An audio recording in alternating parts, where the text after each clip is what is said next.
as always with Scotland, right, Gav? Nobody's ever 100% happy with anything. No. Even Steve Clarke. Well, he certainly doesn't look it. Our good old listen, we love the Reverend I Am Jolly. We love Steve for his deadpan, downbeat kind of style, don't we? But get about you got a flack because he stuck to his tried and tested in these 2 games, and I think a lot of folk were kind of excited to see and hoping to see kind of Kieron Bowie, especially in Belarus. That game, you think? Listen, I don't think you get these kind of big turkey shoots anymore. A lot of games, but not playing him, he's got a bit of criticism for not giving him a bit of time. Do you think that's fair? Definitely, I think it's fair. I mean, it wasn't even. It was the fact that you could put Lennon Miller into that bracket as well. It was Bowie and Miller.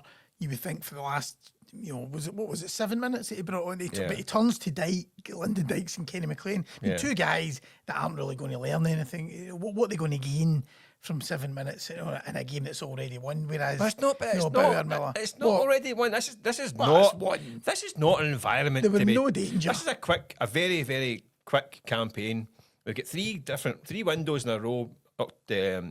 September, October, November. It's done. We've only got 6 games. Yeah, it's all about the results. He cannot risk it. Listen, and I've mentioned earlier on, anytime Steve Clarke has got a wee bit adventurous, he's getting backstage smacked. Anytime we've tried to do something, I mean, listen, I love it if Scotland was one of these expansive attacking teams with chuck in the kids and all that stuff. But anytime we've tried to do anything like that, it's backfired big time. So I understand Clarkey going like that. Oh, you know what? I've learned my lesson. Anytime I've tweaked or been a bit risky, I paid the price. It's hardly risky putting on 2, Kieron Bowie and Lennon Miller with 7 minutes. So you're 2-0 up, 2-0 up, and Belarus get a corner kick and the ball hits off someone's backside and scrums into the back of the net. It's 2-1, and you've got guys with little experience to see that game out. I don't blame. Listen, I'm going to defend Clarkey on this one. He is there to get us to the World Cup and get results.